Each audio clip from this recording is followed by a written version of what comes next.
धम्मट्ठ वग्ग का पाठ कर रहे हैं हम लोग। धम्मट्ठ वग्ग में आज हम लोग पद संख्या 271 272 इसको पढ़ेंगे। और इसका नाम है सम बहुल शीलादि संपन्न भिक्खु बद्धु।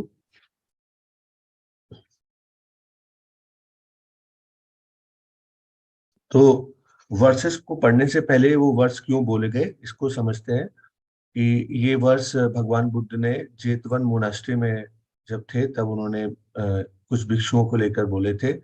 और उसके पीछे जो कथा है वो ये है कि कुछ ऐसे भिक्षु थे जो कि शीलों में संपन्न थे।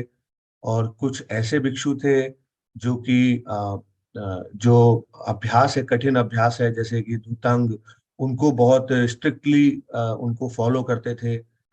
जबकि कुछ उनमें से ऐसे थे जिनके पास धम्म का काफी बड़ा ज्ञान था। और उसमें से कुछ ऐसे भी थे जिनके पास ज्ञान, या जिसको हम ध्यान बोलते हैं, या समाधि, उसका बहुत अच्छा अभ्यास था, जिन्होंने उसको प्राप्त कर रखा था, चारों ध्यानों को। और उन्हीं में से कुछ भिक्षु ऐसे भी थे जिनके पास अनागामी फल था।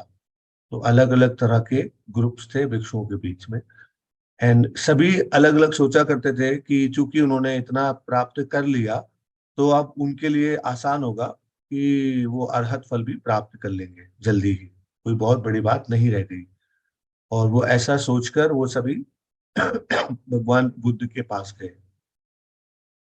भगवान बुद्ध ने उन सभी भिक्षुओं से पूछा, भिक्षुओं क्या तुमने अरहत फल को प्राप्त कर लिया है? तो इस पर उन्होंने उत्तर दिया कि वो इस प्रकार की स्थिति में आ गए हैं कि अब उनके लिए अरहत फल को प्राप्त करना बहुत बड़ी बात रह नहीं गई, हो जाएगा, जल्दी ही हो जाएगा। तब भगवान बुद्ध ने उनसे कहा, भिक्षुओं, केवल इसलिए कि अगर आपको लगता है कि आप शील से संपन्न हो गए हैं, या फिर अगर आपको लगता है कि आप अनागामी फल तक पहुंच ही गए हैं, तो इसका मतलब आप उससे केवल इस प्रकार आलस करके और संतुष्ट होकर ना बैठ जाएं, और ऐसा ना सोचने लगे कि बस अब थोड़ा ही और प्रयास करेंगे और फिर हमारा जो हमें अरहत फल की प्राप्ति हो जाएगी। जब तक कि आप तब तक कॉम्प्लेसेंट ना हो, तब तक आई मीन आप तब तक संतुष्ट ना हो जब तक आप सारे आसव जो आपके अंदर है उनको पूरी तरह से मिटा नहीं देते। And you must not think that you have realize perfect place of arhat fruition. तो जब तक आप रुके नहीं, जब तक आपके सारे आसव नष्ट ना हो जाए, तब तक आप बिल्कुल भी ऐसा ना सोचे कि आपने अरहत फल को प्राप्त कर लिया है और उसका जो आनंद है उसको आप उठा रहे हैं। और ऐसा बोलकर फिर भगवान बुद्ध ने ये पद संख्या 271 और 272 बोला।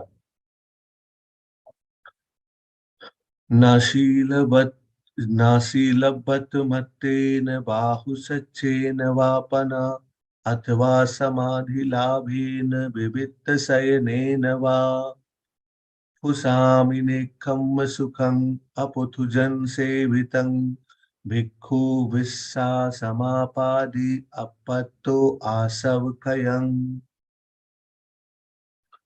तो इसका पहले इंग्लिश में पढ़ता हूँ। Not with mere rules and observance of not even with much learning, not with the gain of absorption, nor with a life of seclusion, nor with thinking I enjoy the bliss of renunciation, which is not experienced by the worldling, should you rest content, O monks, so long as the utter destruction of cankers has not been reached. Hindi में अर्थ है पहला 271 का। सीलबत जो हम पढ़ते हैं, सीलबत परामास, वहीं से लिया गया है। तो अगर हम सोचते हैं कि केवल नियमों का पालन करने से, या फिर बाहु सच्चे नवापना, या फिर बहुत ज्यादा पढ़ाई करने से, और या फिर समाधि लाभी, बहुत ज्यादा समाधि का लाभ प्राप्त कर लेने से, ध्यान को प्राप्त कर लेने से, और विविक्त सैनेन वा, तो विविक्त सैनेनवा का इसमें तात्पर्य लिखा है कि एकांत का जीवन जीने से, और या फुसामी निखम सुखम, या फिर ऐसा सोचने से कि अभी मैंने वैराग्य का सुख प्राप्त कर रहा हूँ। अपुथुजन सेवितम, जिसमें लिखा है कि जिसको सामान्यतः संसारिक लोग जिसको प्राप्त नहीं करते। और तो ऐसा भिक्षुओं, इस प्रकार ऐसा सोचकर आपको संतुष्ट नहीं हो जाना चाहिए, और जब तक कि आप पूरी तरह से आसवों का क्षय ना कर दें। तो ये गाथा है, उसके पीछे उसके साथ ये वर्सेस है, और इसके बाद फर्दर एक्सप्लेनेशन है, जिसको विशाल जी हमें थोड़ा समझाएंगे, एंड मैं उसको हिंदी में बताता जाऊंगा। So Vishal ji, would you like to take over? Yeah, sure. Thank you, Nikhilji. So I thought that for these verses and the story behind them, it led me to think about the Buddha's last words, which were about apamada, which is diligence. Apamada, actually, I think is probably the right way of saying it. And so I thought, the Buddha's very last words were related to apamada, which is sort of an important concept for us to understand. And even in the story that we just heard, it seems to be possible that even for people who have attained certain levels of awakening, there could be a tendency to let go of diligence and to somehow develop a certain level of laxity. So I thought we could use this opportunity with these verses to explore a little bit about appamada and what it really means, and what is the quality of this word and what does it bring to us. So with that in mind, I have a couple of different slides to help us understand. So Nikhilji, would you just translate this? या सो जो इन versus को जब पढ़ा, तो जो मन में ख्याल आया, वो आया अप्रमाद के बारे में। अप्रमाद मतलब प्रमाद ना करना। प्रमाद करने के आगे अर्थ हम देखेंगे क्या क्या होते हैं, आलस कर जाना या जल्दी ही संतुष्ट हो जाना। सो इसमें अप्रमाद के बारे में भी भगवान बुद्ध के जो अंतिम शब्द हैं वो ख्याल में आते हैं, जिसको हम बोलते हैं वै धम्मा संखारा अपमादेन संपादे थाति। तो conditions fall apart persist with अपमाद डिलीजेंस। तो जो भी संस्कार है वो सारे व्यय धर्म है, यानी उनका व्यय और होता रहता है। उत्थान होगा फिर व्यय होगा, और इस प्रकार चूंकि संस्कार तो वह धर्म है, तो हमें अप्रमादित होकर अपने उद्देश्य को प्राप्त करना होगा। ऐसा अ, इस पद को पढ़ने के बाद ख्याल में आता है, और इसके आगे फिर हम पढ़ते हैं। So, what does appamada mean? It is the opposite of pamada. And what does that mean? So, there were a variety of different translations to this word. And I thought that looking at them together would give us the sort of the qualitative feel behind this word. So, carelessness, negligence, intoxication, slack, indiscipline, heedlessness.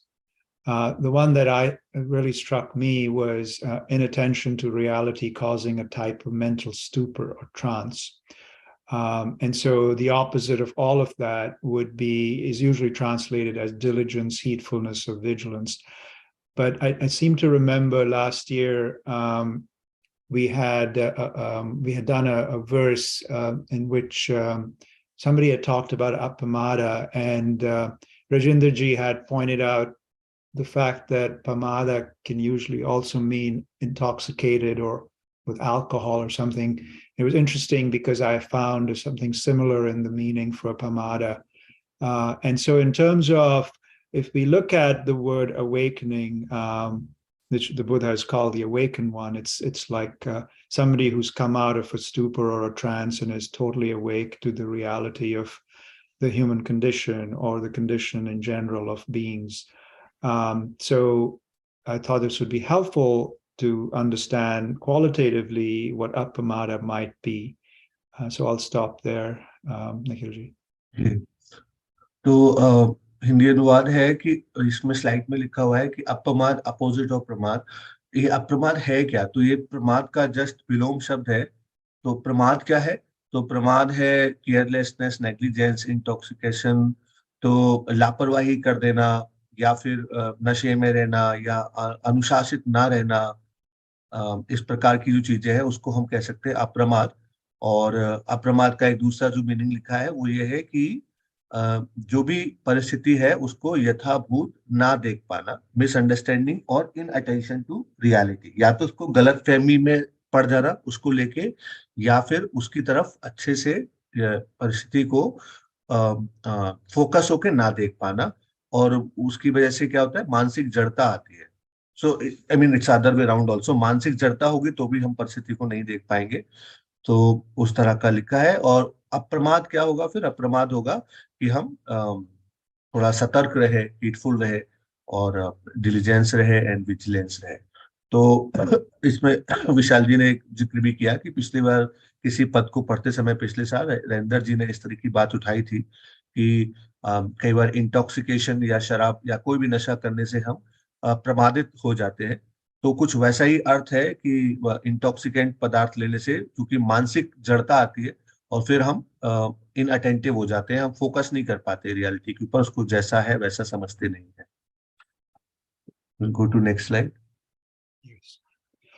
So then I thought we could explore what is the Buddha's teachings on Appamada, and I found this very nice sutta in which it is the teaching given to a Putujana, which is the king. And so, Nikhilji, you could, if you want, you could go ahead and translate that, please. Okay okay, तो ये अपमाद सूत्र है, इसमें सावथी में बोला गया।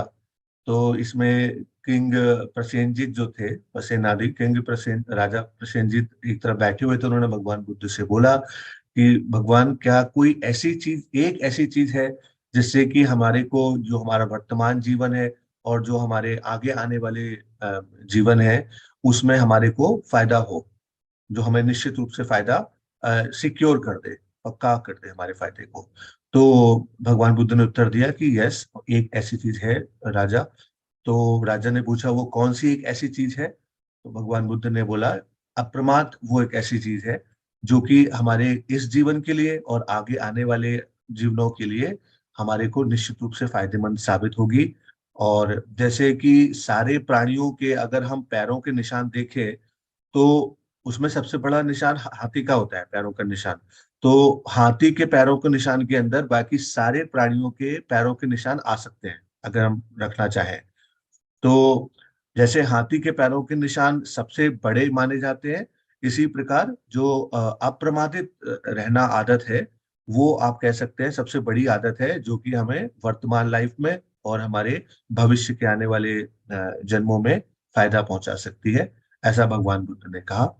For one who desires A continuous flow of exceptional delight, तो कोई भी व्यक्ति जो चाहते हैं कि उनके पास इस प्रकार का सुख आता रहे, जैसे कि लंबा आयु, सुंदरता, स्वास्थ्य, स्वर्ग की प्राप्ति और एक अच्छे कुल घराने में नया जन्म, तो उन सब के लिए जो सयाने होशियार लोग हैं वो बोलते हैं कि आप लोग पुण्य कमाने में अप्रमादित रहें, पुण्य मेरिट अर्न करते रहें, ऐसा करें। And being diligent as astute person secure, और इस प्रकार अगर हम लगातार अप्रमादित रहते हैं, सतर्क रहते हैं, उत्सुक रहते हैं, तो हम जो होशियार लोग हैं, जो जो सज्जन लोग हैं, सयाने लोग हैं, वो कहते हैं कि वो इस प्रकार दोनों बेनिफिट प्राप्त कर लेते हैं, इस जीवन के लिए भी और आगे आने वाले जीवनों के लिए भी। तो a wise one comprehending the meaning is said to be astute. तो कोई भी बुद्धिमान व्यक्ति जो इस चीज को समझ गया है उसको हम बोलेंगे कि अब वो होशियार हो गया, सयाना हो गया। So I thought it was very important again that over and over we see that for all of these various components of the path, the noble path, or any way we look at it, there's always the place for these factors in lay life, no matter what our level of practice may be. In this case, the Buddha is talking about appamada as being important, even when the practice is one of just accumulating punya. So keeping the sila and accumulating punya, even for that, you need to be vigilant and diligent in doing this activity. So it's relevant to all levels of practice, because obviously when the Buddha was passing away, he was giving instruction to monastics, and he set up Pamada was sort of like the most important teaching, the last words he spoke. And here also when the king asks him about the one factor that secures benefit and protection, the Buddha uses the same word. So we can go to the next slide where there's a sutta that talks about the importance of appamada even for a noble disciple. ये सूत्र है संयुक्त निकाय पशुपति संबलक 4.0 में नंदीय शक्र सूत्र। ये बताता है कि जो भी हम सारी अवस्थाओं में जो भी मग्न में है या जो भी फल में है उन सब में अप्रमाद का क्या रोल रहता है। सो इसमें प्रश्न है जैसे कि and how Nandiya is a noble disciple one who dwells negligently. तो जो भगवान बुद्ध के श्रावक हैं अब, जो कि सोतापट्टी या सद्दागामी, अनागामी या अरहत फल की तरफ जा रहे हैं, उनके लिए बोला गया है कि नंदिया वो आर्य श्रावक कौन है जो कि प्रमादित होकर रहता है, नेग्लिजेंट रहता है। तो इसका उत्तर में बताते हैं, भगवान बुद्ध ही बोल रहे हैं कि नंदिया एक ऐसा आर्य श्रावक जिसके पास ये कॉन्फिडेंस, भगवान बुद्ध में कॉन्फिडेंस है कि हाँ, भगवान बुद्ध देवों और मनुष्यों के शास्ता है और वो समबुद्धि प्राप्त है और वो ब्लेसेड है, वो आनंदित है। और इसी प्रकार धम्म के बारे में भी उसका पूरा विश्वास है, संघ के ऊपर भी पूरा विश्वास है। और इस प्रकार लेकिन विश्वास करके, content with that confirm confidence in the Buddha Dhamma Sangha, he does not make further effort by for solitude by day और फॉर सेक्लूजन एट नाइट। इस प्रकार वो, उसका पूर्ण विश्वास तो है लेकिन बस उसके बाद वो संतुष्ट हो जाता है, उसके आगे वो प्रयास और नहीं करता कि दिन में एकांत में या रात में अपने आप को अलग करके और आगे अभ्यास करे। और जब वो ऐसा नहीं करता तो भगवान बुद्ध कहते हैं कि वो, इसका मतलब है कि प्रमादित होकर रह रहा है। और अगर वो प्रमादित होकर रहेगा तो उसके अंदर ग्लैडनेस नहीं आएगी, मतलब एक प्रसन्नता का भाव नहीं आएगा। और जब प्रसन्नता का भाव नहीं आएगा तो उसके अंदर रैप्चर, रैप्चर मतलब अति प्रसन्नता, जो हम उसमें उपनिषद में पढ़ते हैं, जो लोकोत्तर पट्टिच समुपपाद में, कि एक रैप्चर की स्थिति आती है। और सुख में भी सर विल टेल, सुख शायद इसको बोलेंगे। और जब रैप्चर नहीं होगा तो ट्रैंक्विलिटी नहीं आएगी, यानी कि प्रसिद्धि प्रसिद्धि नहीं आएगी, प्रसिद्धि इसको हम बोलते हैं। और अगर प्रसिद्धि नहीं आएगी तो फिर वो सफरिंग में रहेगा, वो कष्टों में ही रहेगा। और ऐसा मन जो कष्टों में है, फिर वो समाधि को प्राप्त नहीं हो सकता।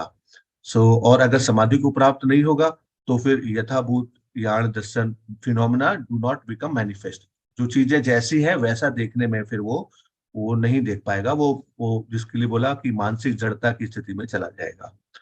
और फिर दूसरा पैराग्राफ में है कि और नंदिया वो आर्य श्रावक कौन है जो कि अप्रमादित होकर रहता है, जो मेहनत के साथ रहता है।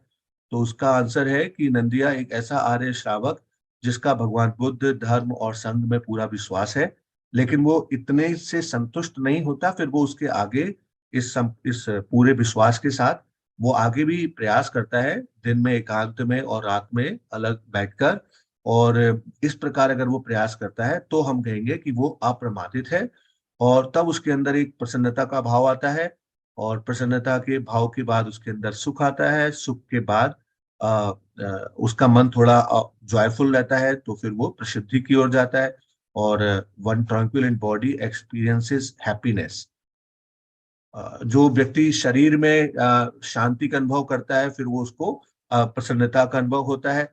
और जो व्यक्ति जिसके अंदर हैप्पीनेस है, जिसके अंदर जॉय है, प्रसन्नता है, फिर वो समाधि की ओर जाता है, कंसंट्रेट हो जाता है।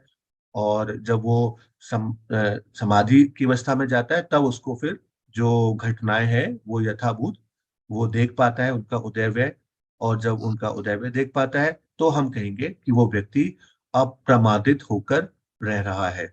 इन this way Nandiya that a noble disciple is one who dwells diligently. तो इस प्रकार नंदिय वो एक ऐसा आर्य श्रावक है जो अप्रमादित है। और लास्ट में लिखा हुआ है, इन हिज ऑटोबायोग्राफी तन अजान दन, अजान दन की अपनी आत्मकथा में उन्होंने बड़े ही स्पष्ट रूप से लिखा हुआ है कि कैसे थोड़ी सी भी ढील जो उन्होंने अपने अभ्यास के समय, how a temporary laxity developed in his practice after attend the stage of सेखा। तो एक अजान दर ने अपनी आत्मकथा में एक ऐसा अम, अ, थोड़े समय के लिए जो ढील आई थी जब वो अभ्यास कर रहे थे, ये भगवान बुद्ध के मार्ग पर आगे बढ़ते हुए शेखा अवस्था में, ये चारों अवस्थाओं में से कोई एक होगा, तब उन्होंने उसके बारे में भी एक्सप्लेन किया है अपनी आत्मकथा में। Over to Vishal. Yeah. Just to clarify, Thanajan Tan talks about how it's not clear whether he had attained a level of Sotapanna or was he at an Anagami stage, but he talks about how in his mind he had developed this sort of confidence that he could end his path whenever he wanted to, and he just couldn't do it. He just couldn't put his mind to it. So suggesting that even a noble disciple prior to reaching the end of the path can develop a level of complacency, and there is a role for appamada even there, as evidenced by our verse from the Dhammapada. So we can go to the next slide. आपने क्या बोला, क्या laxity, what was the laxity that he could and the path, did you से? Yes, so he describes it in his autobiography as occurring. It's not clear because in the autobiography he doesn't say, you know, this was the stage of Sotapanna, but he was obviously had already seen the Dhamma, and it seems based on how he describes the lack of any kilesas that he was probably an anagami. So I said he attained the stage of Sekha at some stage short of an arahant is where he was. So he had developed this level where he said he writes that he felt he could finish the path whenever he wanted, and he just wasn't pushing himself to that last bit. He was sort of holding back. So okay, all right. Okay, so then I thought we could just quickly, I think this is the last slide. And so I thought that in appamada is relevant to every stage of our practice. And it seems to be that this quality is a mixture of hiri, ottappa, khanti, and samvega, and maybe actually pasada as well. And so when the Buddha refers to appamada, it's a mixture of all of these mental qualities that keep the person on the Eightfold Noble Path at any stage that they may be on. So it's relevant even at our stage where we're, early stages, we're trying to improve our sila, or we're making punya. And it's also relevant, as we talked about already, when we're doing mental cultivation, bhavana, or different, trying to make our mind still, to do samadhi, or to see the arising and cessation of phenomena, and every stage in between. So I thought that it's relevant to us because, in my opinion, we should not worry about whether we have great parami or if we will see the Dhamma in this life. Instead, we work with where we are, developing gradually increasing faith in the efficacy of the Buddha's teachings, and then following them with appamada, with diligence. And that the factors of the Eightfold Path go with the mind from existence to existence, and understanding anatta, emptiness. We're not in pamada with the agenda or suffering of the present nama rupa, but rather we are diligent about building the karma of the Eightfold Path, which the mind then carries with it and is its sole refuge in any existence. So I'll stop there. Nikhilji, if you could translate. Okay. तो ये slide है उस प्रकार की चित्त के बारे में जो कि अभ्यास में लगा रहता है, अभ्यास में अप्रमादित रहता है, लगा रहेगा। तो अप्रमाद के लिए बोला है कि एक ऐसा मानसिक फैक्टर है जो कि आप कह सकते हैं हीरी, ओथप्पा, खांति और संवेग, इन सब का मिक्स है, जिसको हम बोलते हैं कि मोरल शेम, मोरल फियर, जो हम नैतिक रूप से समाज के हिसाब से चलना और नियमों का पालन करना और धैर्य रखना और संवेग को जगाना धर्म के प्रति, इन सब का मिक्स है जो अप्रमाद को हम कह सकते हैं, जो कि और इस सब का उद्देश्य है कि हमें वो आर्य अष्टांगिक मार्ग पर आगे की ओर बढ़ाए। और हमें कोई भी हमारी अवस्था हो, और चाहे फिर वो हम लौकिक लोग हों और चाहे फिर वो भगवान बुद्ध के मार्ग में जुड़ गए लोग हों, उन सब के लिए वो किसी भी अवस्था में हो साधना की वहां पर आवश्यक है। नंबर एक, अप्रमाद कहाँ है, कहाँ करना है, पुण्य बनाने में, उसमें बिल्कुल भी प्रमाणित नहीं होना है। अगर शीलों का पालन करना है, मेरिट्स को अर्न करना है, उसमें भी अप्रमादित रहना है।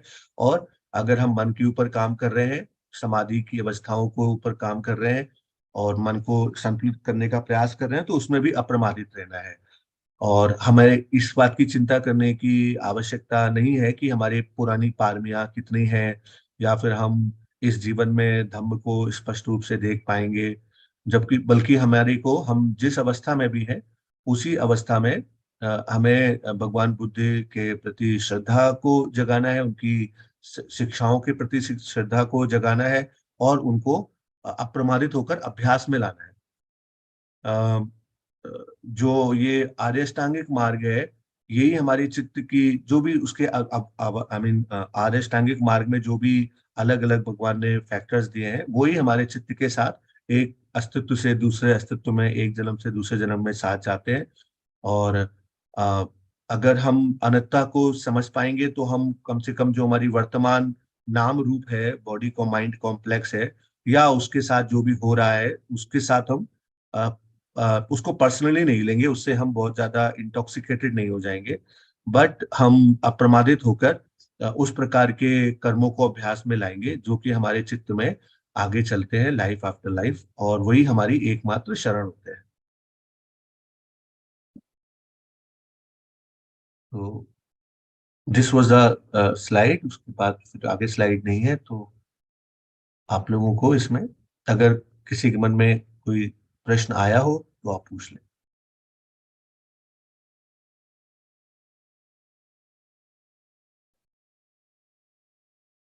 मेरा एक प्रश्न है ये वाले में, जो मैंने आपने लिखा है, मिसअंडरस्टैंडिंग और inattention to reality causing a type of mental stupor. I think मेरे को ये वाइस वर्सा लग रहा है। अगर there is a type of mental stupor, then also we will misunderstand and I mean, in fact मुझे लग रहा है वो ज्यादा वैलिड स्टेटमेंट है, rather than saying that misunderstanding is leading to mental stupor. I'm not sure. What would you say?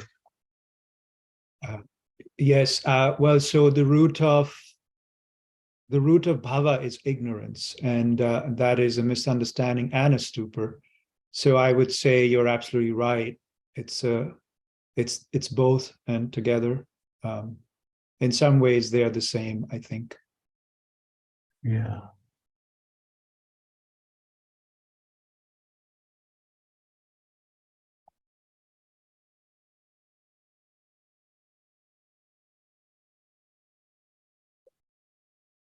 So what do we do, Vishalji? I mean, I know the answer probably, but still maybe you will put some more light. What do we do in such situation? We do the Eightfold Noble Path. I think we build the Eightfold Noble Path drop by drop. I think it's there's some beautiful similes about how you fill how do you fill the containers with all the different paramis drop by drop. So I think that, as we've talked about before, we are very fortunate that we've come across the Buddha's teaching. If you look at the number of living beings in this existence and compare how many have had exposure to these teachings, so we are serious about them, we are disciplined about them, and we practice them, uh, and that's all we can do. But I think that we do have plenty of tools at our disposal, and we just keep working away. One of the things about the level of parami the Kubajans talk about is it seems daunting, but you don't know. You might just be one drop away from the container being filled. So you just keep working at it. Does that seem reasonable, Nikhilji? Um, yes, yes, that seems reasonable. And plus, no, I mean, I would share, and you people, all elders, can maybe justify. Sometimes you just don't know even what parami to fulfill, or I mean, your mind doesn't work at that moment. A sense of prayer, or a sense of devotion, that sometimes works, because you are totally confused now. Now you don't even know what parami to fulfill and what is causing all this thing, and then you just have a sense of surrender, and that full confidence, and then you wait, and probably that help you to calm down. Does it isn't it, like, rather than, I mean, I don't have any knowledge. Sometimes you feel like enough, I have done enough, and there is so much fogginess, and there is so much laziness, and at that moment the sense of prayer works. So Mm. we don't usually talk about prayer in Buddhist path, but I mean, it works. That's what I wanted to say. So does it, is it, am I right or wrong in my So experience? I would, in my opinion and how I think about it, there was a very interesting incident, a beautiful story in which the king of Thailand asked Thanajan Dun, we've read some of his teachings, which of the defilements should one work with first? Because the mind is filled with defilements. So sort of similar to what you're saying. And the teachers responded, whichever one comes up at that moment. So in the same way, I think that, we try to work on whatever is in the present moment. We don't necessarily try to strategize which parami I should work on. We just do what is the dhamma of the moment as life presents it to us. And, we don't try to overly intellectualize everything, because that can lead to restlessness and confusion. And life is confusing already. In regards to the prayer, I think so. If we examine very carefully what is happening with prayer or any sort of intervention, what you're doing is you're changing what the mind is contacting. So remember the concept of phassa, the contact. When there's phassa, there is feeling. So when your mind is filled with defilements or suffering, and you move that attention away from that suffering to another object, like chanting or prayer, or thinking of a deity, what is actually happening is that your mind is generating mental feeling. That is what helps relieve your anxiety or your defilement. So you're breaking the dependent origination that had arisen because your mind was holding on to a defilement, generating negative feeling or whatever. And now you've created a different dependent origination where the mind is now attaching to your object of veneration, a deity or something like that. So that releases its own mental qualities, which are wholesome and that allow you to feel better. And so that, it's really about the refuge that you're, in my opinion, that is coming to the rescue is your own mental qualities, your own wholesome mental states, your own punya. Is it possible that there's a deity that is helping? Sure, that may be. But that is a totally different question. I think that we have to trust in our own punya and our own good qualities, our mental states. And this is what the whole path is about, in my opinion.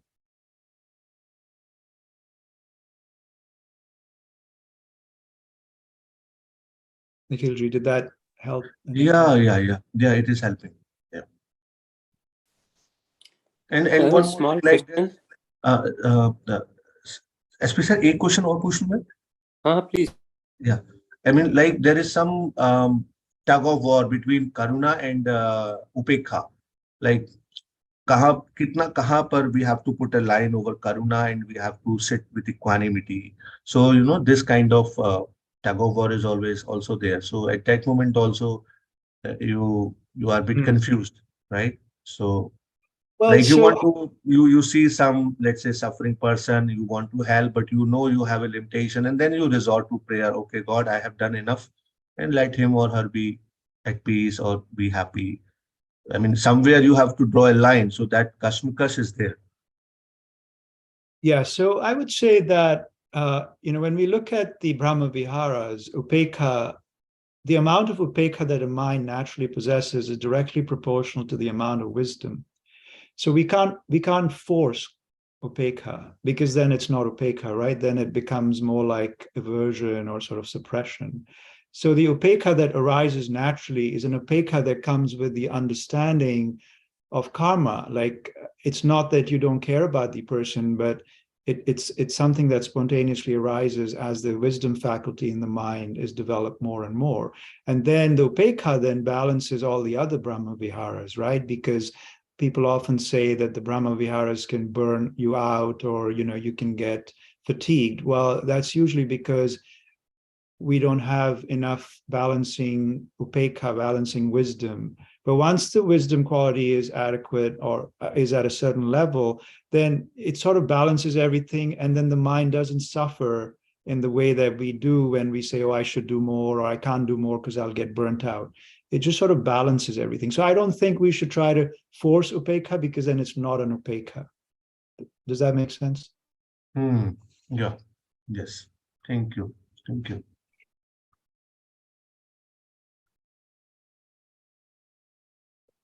Ji SP sir, over to you, आप पूछ सकते हैं. Wonderful discussion and very good presentation. Really like to compliment Vishalji for making many things very clear. But can you go back to that slide where Apamada is explained in terms of this, the previous one, these 4 factors? Yeah, this one. No, not this one. Where he's basically doing this analysis. Yes, this one. That it's a mental quality that could be considered a mix of Hiri, Uttapa, Khanti, and Samvega. I find this very, very interesting and very informative and useful. So I was wondering whether there is any formal reference to this connection, or is it something that you have presented from your own insight? No, this is just something that I've been thinking about Apamada for some time. And as I was working on this, I just thought about the quality of Apamada seems like, and actually it should also be Pasada, because I do think there's that. I missed that. I think it's this is just my own internal sort of review. Okay. Thank you. Thank you very much. Very good. Extremely, very good, Vishal. Extremely good. I would submit for your consideration. There's a very simple word in Hindi for pramada, apramada, which is called sajag. So apramad hone ka matlab hai sajag rehna. Sati sampajanya encompass everything of that. So if you see the translation by, for example, Nupur Sumedo of that sutta, of that verse, apamado amatam padam, says mindfulness. Apamada translates as mindfulness. And so when you take apamada as sati and sampajanya, it encompasses all of them. So then it can see, it's not seen as a separate factor for us to worry about. It's essentially incorporated in sati and sampajanya, which means moment to moment being aware what's going on.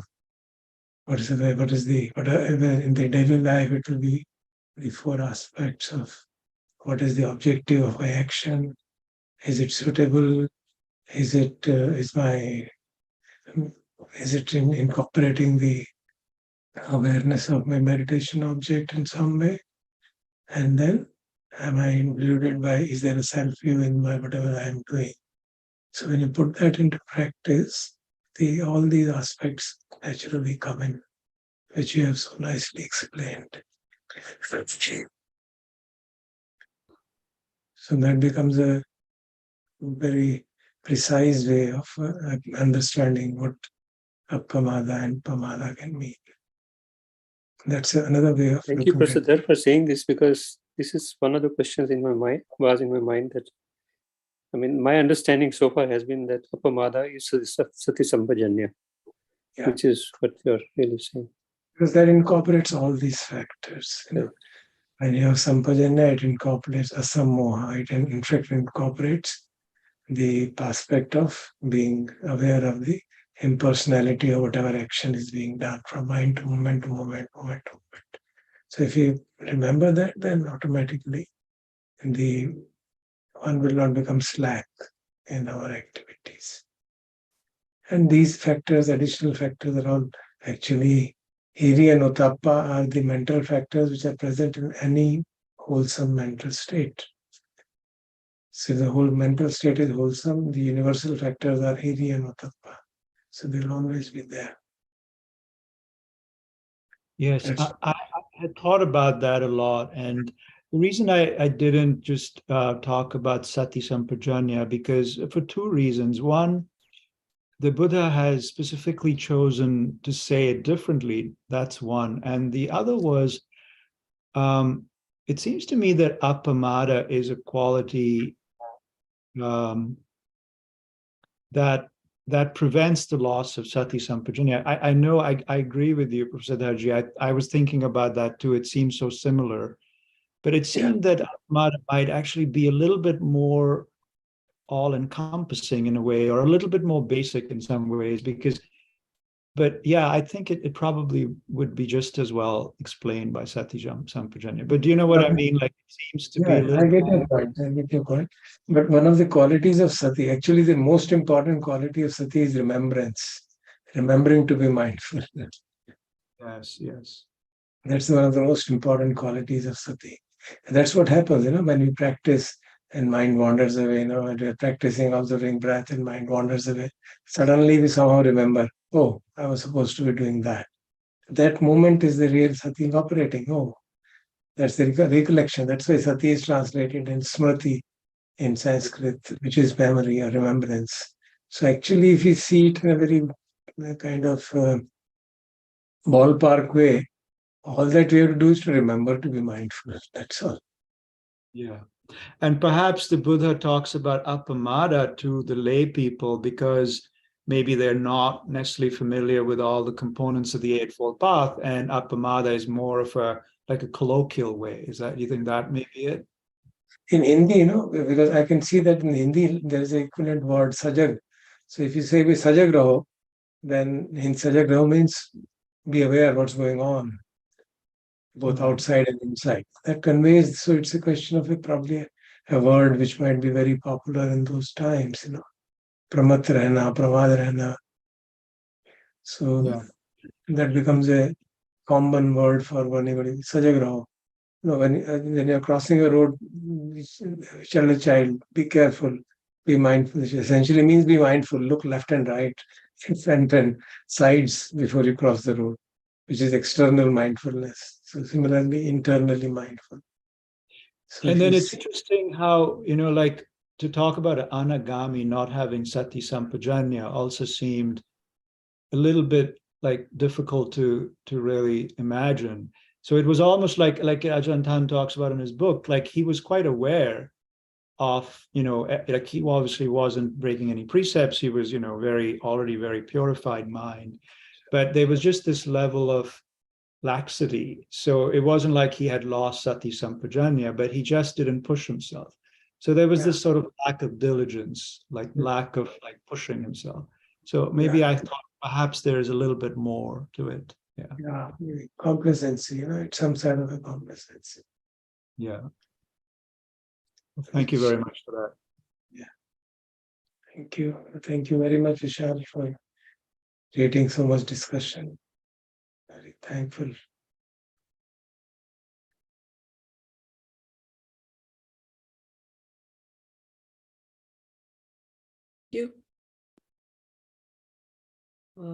तो हम शांत बैठ सकते हैं।